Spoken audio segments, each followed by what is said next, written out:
A saying in Mexico goes, a fiesta without fireworks is not a fiesta.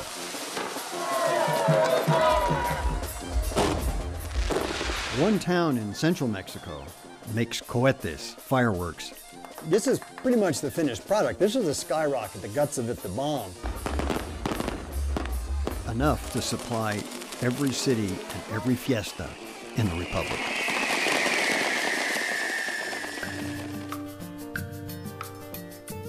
Funding for In the Americas with David Yedman was provided by Agnes Howard.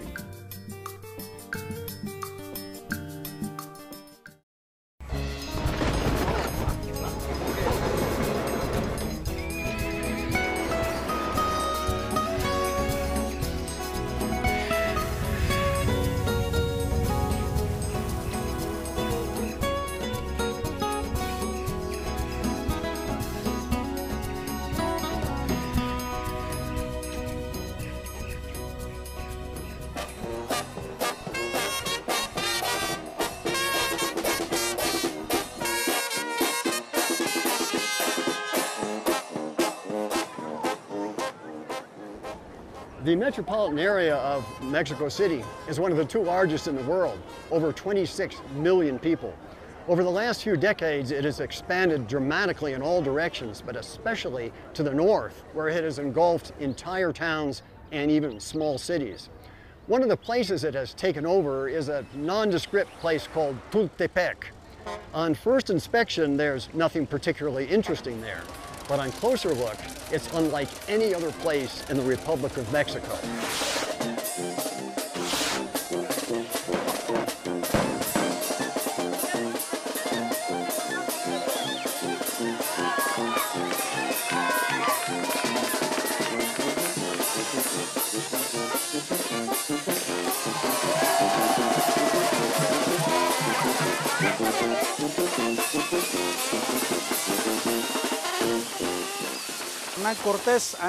Hernán Cortés, before he invaded the great Tenochtitlan, set up camp to work the sulfur mines for the manufacture of gunpowder. Our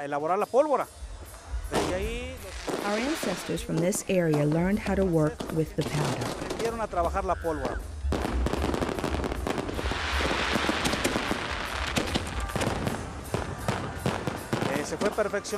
Production of fireworks was perfected in the 1700s and 1800s and thus began a very important tradition for this area. Today, fireworks production is our primary economic activity. Tultepec has a population of 130,000. 15 years ago, we know that 90% of the population was involved in the firework business. But even today, pyrotechnics continues to be our important part of the culture, and we are very proud of our role.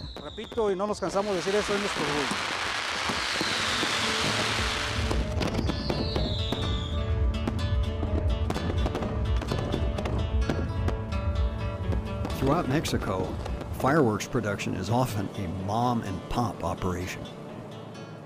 The fireworks are sensational, but producing them is a lot of work and very dangerous work indeed.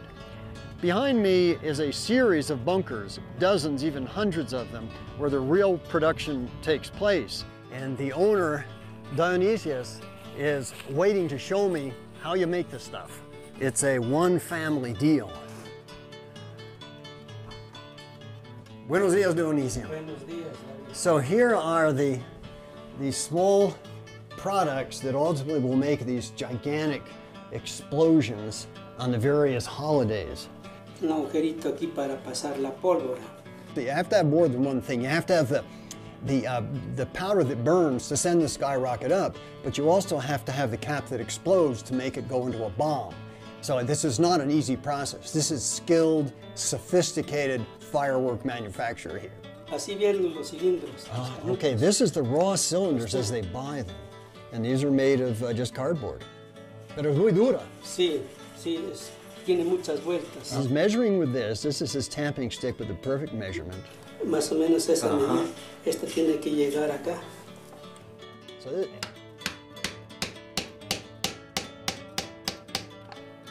So he's got his plug built in there. It's very hard because of the pressure used with the hammer, and so it's ready to fill. ¿Y qué es esto? Esto es la pólvora. So this is the gunpowder that's used to propel the rockets.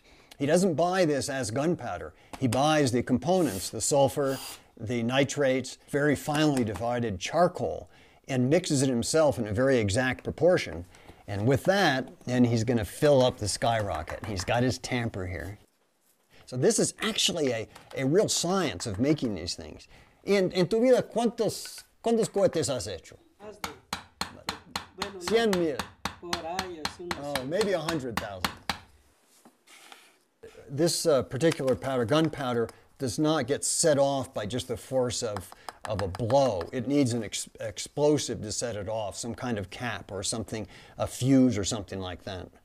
presión para tronar. The dangerous part really is when they put the explosive in, they put a plaster on top of it to seal it. And that's the point at which I think the danger really comes out. And maybe I won't stay here real closely while he does it. This is sulfur, aluminum, and antimony and chlorate, which is a powerful oxidizer, and it's a very explosive mix. This is one that I would not want to do. I think this is very, very dangerous work. All the tools that he uses, with the exception of the tamping rod, are made of wood. That minimizes the risk of any explosion. And when they grind the powder, the mills that they use are completely made out of wood. One spark could produce fatalities. And in some fireworks manufacturers in Mexico, that's been a real problem. You know, up to this point, Dionisio has never had an accident. And you can see how carefully he is measured, keeps all of the things separate, knows exactly what he's doing. This is pretty much the finished product. This is the skyrocket, the guts of it, the bomb. But it's not really a skyrocket until it's has fused material in and then is attached to a stick that will stabilize it when it goes up into the air. And then, of course, you have to launch it. That's the essence. That's the real nitty-gritty. That's what fireworks are all about. The production of fireworks in Mexico, although it's wild and widespread, is tightly controlled by the military. Every person who makes the cohetes, the skyrockets, has to identify the amount of material he, and it's almost all male, are getting, and the military has to certify the amount. So it is minutely regulated. He's got some cord now, and he's going to lash the armed skyrocket onto this small piece of cane. So in this small shop itself, he can make any color you want. But for night fireworks, night displays, you want colors. So you tell him what color you want, he can do it. He can do the reds, the purples, the blues, the greens, the yellows, and a combination of them all in one. They can produce anything. He can produce a vast explosion that looks as if it's covering the whole sky, or one tiny, very delicate design. Right now, they don't have any big quantities of fireworks, so Dionisio says it's safe to set one off, and I believe him. We'll leave that one here at a distance. Now, there's no smoking allowed here, but you have to have something that's light to fuse. Listo.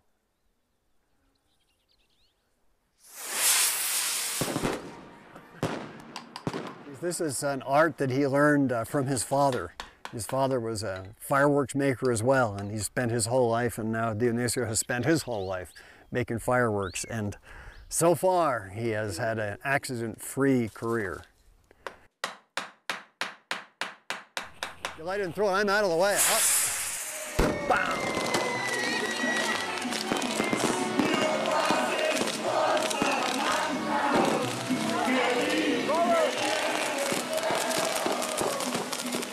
So here we get to see where the castillos are made, the castles. Oh, this is the shop where all the parts are. Is bamboo este? Sí, es bambú. So this stuff can be reused. It doesn't all get burned. And here we go, boy, here we have these are refillable cylinders for the skyrockets. They'll build these up on 2 or 3, 4 stories and make a huge castle out of them. So this is the top part they call the diamond, and it has various other wheels that when the fireworks chief lights, they start moving around. And then at the end, this itself starts spinning on this spindle here. And the whole thing goes in motion with fireworks going off in all directions. And it's quite a remarkable 2 or 3 story spectacle. Wow. Este es un cochecito. Oh, here's a little car. Un carro. ¿Y dónde va? ¿Una persona la lleva? Tienen los cohetes acá que solo van corriendo. Lo lleva y de adelante y reversa. Por sí mismo. Sí, por sí solo. Es libre. But clearly these are reused. They're a lot of work, so you can see the fire that's taken place. They burn so very quickly that it doesn't make a conflagration.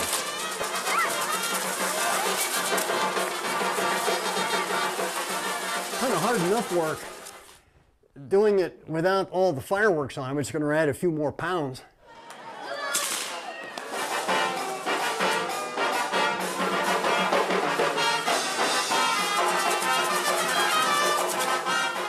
The person who carries it isn't responsible for lighting it. There's a fireworks expert, a cohetero, who goes along with them and lights them at the pre-agreed signal.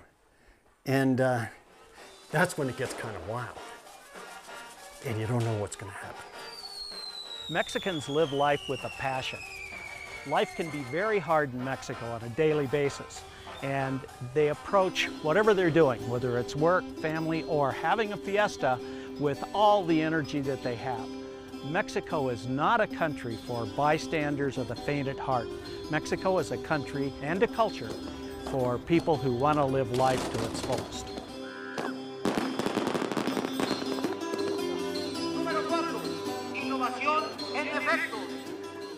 This is a competition called Pyro Musical. The music in the background is the accompaniment of the fireworks. There are 3 barrios, 3 neighborhoods of town that are in competition here.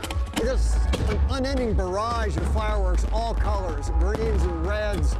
Then there's the spangles, 300 or 400 feet up. They look as though they're all going to fall on us, but they don't. Dozens of them going off at the same time. Oh, there they. I mean, you know that Mexico is the leading fireworks producer in the world, and you can see it here. The heavens are simply full of fireworks, unlike anything I've ever seen. This is an explosion of the community and really the center of the firework world. The colors unending, bombs, explosions, mortars. Oh, rings look like jellyfish in the air. This is just one neighborhood. We're being attacked from all sides by the most magnificent of fireworks. This is the actual electrical brain that controls the fireworks. And these switches here are connected to wires that lead out into the field where these hundreds of mortars and various setups are ready to launch. So the real directors are standing right here at this table and just waiting to signal, and their fingers are going to fly into action.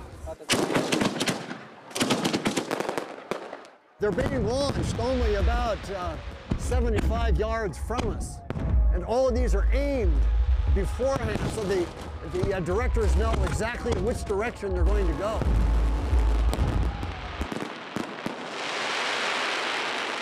This is a whole year in preparation just for these few minutes of spectacle beyond your wildest firework comprehension. This is where all the knowledge of Mexican fireworks is concentrated at this moment, these few moments in the competition in Tultepec.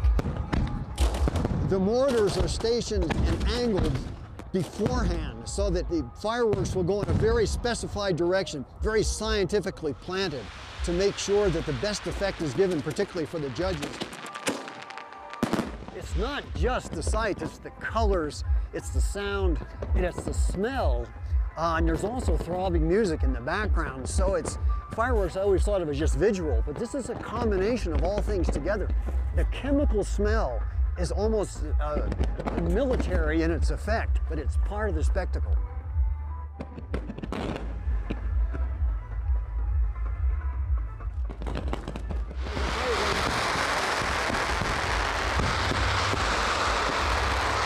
How can one small city produce so much?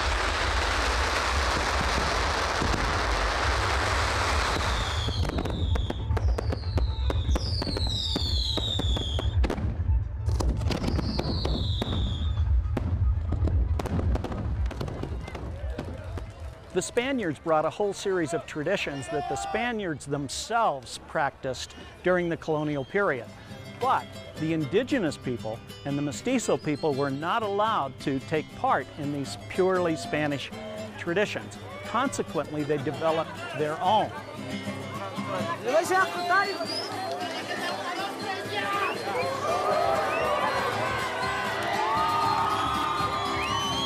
And so instead of using bulls during the colonial period, indigenous communities like Tultepec developed the pattern of toritos. And throughout the colonial period, throughout the 19th century, they used these models of bulls that were as dangerous or as explosive as the bulls themselves. The toritos are coming into the plaza, and the people are very excited, and I am too. I've got face protection, head protection, glasses, thick gloves, but this may not be enough to protect against the flying fireworks. People like to pretend they're avoiding them as though they're running the bulls. They jump and hoping that in that jumping sequence they don't get hit by the fireworks.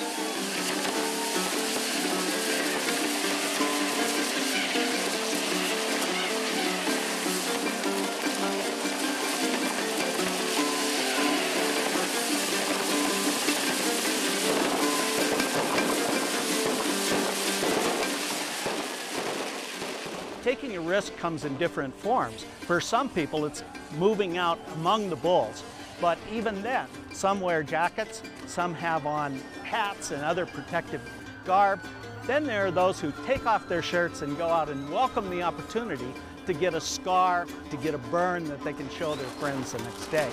Other people even move further away and get behind the ambulances or get behind safety, some sort of safe haven, they think, so that they can feel the sense of risk. But believe me, the participants in this fiesta will make sure they actually take a risk because of the way the rockets come sailing around them.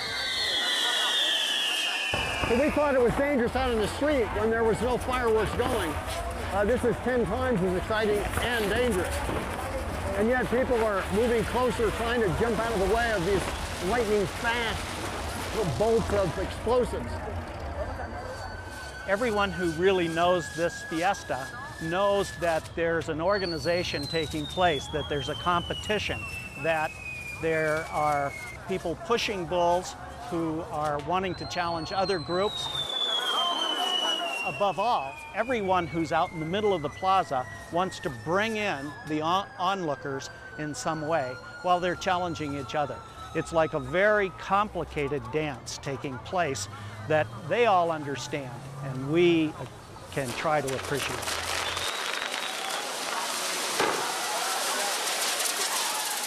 There are individuals in the middle of all of this apparent chaos who are trying to disrupt rival groups, trying to disrupt the dance that they're doing with their papier-mâché bulls, and in the process challenge them or challenge them in a way that we don't quite understand, but is part of what's going on in the rivalry between communities.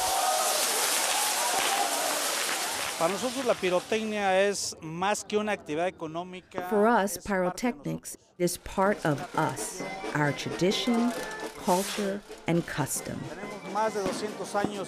More than 200 years of written history of fireworks in Tultepec.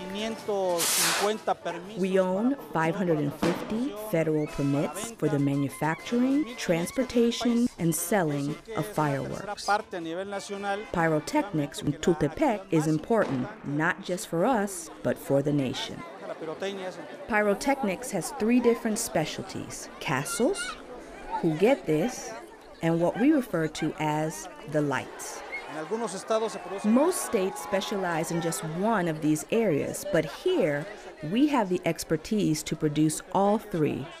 Tultepec is on the map, not only here in Mexico, but also internationally. It is a very important economic activity for our municipality. So they got the first prize in the International Pyrotechnic Competition.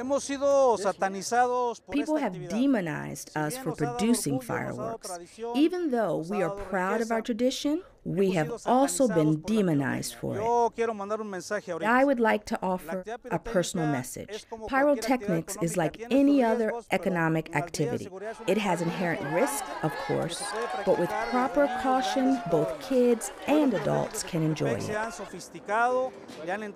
Today, it is a very sophisticated industry.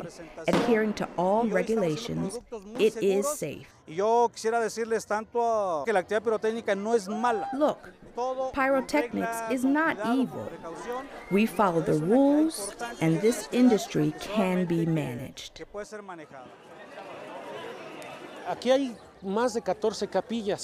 There are more than 14 chapels here. Each neighborhood wants their own. For instance, los barrios of San Rafael, San Martín, San Miguel, y San Juan all want their own chapels. The annual festival commemorating the chapel is done with music, flowers, lots of flowers, fireworks, of course, and food and dance. I personally have worked in many churches, thanks be to God, and this is the 8th church in my career as a priest. Certainly, this is a different place, being the capital of pyrotechnics, with all its expressions, including birthdays and funerals. I was surprised when I first came here by all the bulls, the castles, the explosions, the whole pyrotechnic spectacle. It is impressive how this folklore manifests itself. I suppose the only other place like this would be Disneyland, with all the rockets.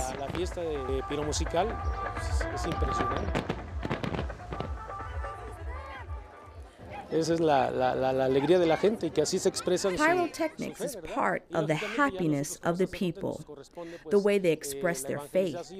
And good priests must accept it and all that is religious. It's only with the revolution, beginning in 1910, that we see the liberty of these communities to take fireworks, put them in a form that they want, whether it's piro musicales or toritos or castillos, and use them in ways that Mexicans from the colonial period or the 19th century would immediately recognize in this community.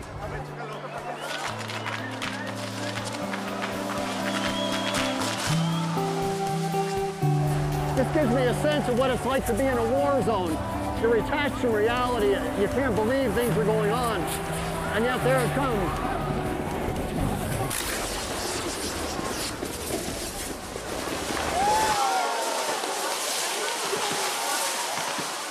It's as if there's random explosions taking. It's a volcano with things coming out we've never seen before. We don't know where this ring is going to go. We're going higher. Oh, closed. We don't know where these things are going. It could come from underneath, it could come from above, it could actually come from behind. It can curl over and drop on us. The smell of powder and even burned hair and burned cotton is very strong. So somebody got some heavy-duty explosives or fireworks in their hair.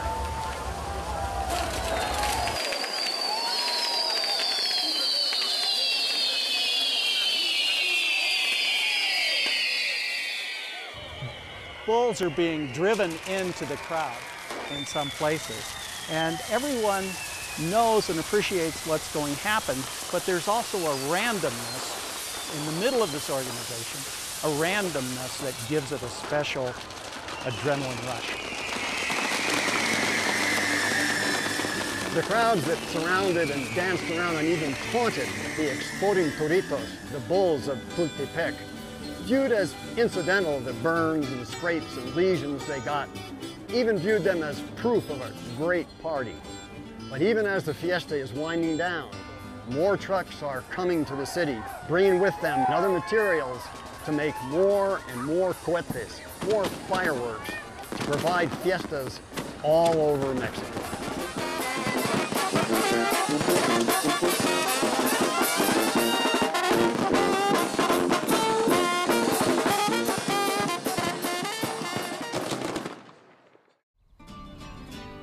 In the extreme southern portion of the Americas, Spaniards found on the Pacific coast a land of steaming volcanoes, pounding rivers, alien trees, and Mapuche Indians. Several hundred years later, Chileans invited other Europeans to settle and stamp the landscape with their culture. Salute! Salud! Join us next time in the Americas with me, David Yetman.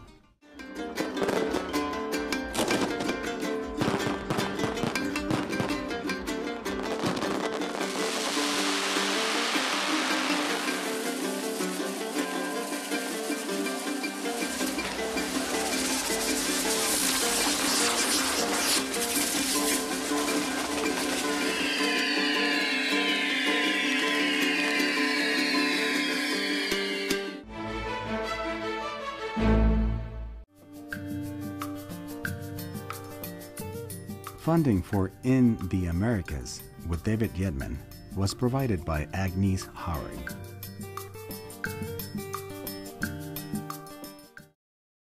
Copies of this and other episodes of In the Americas with David Yetman are available from the Southwest Center. To order, call 1-800-937-8632.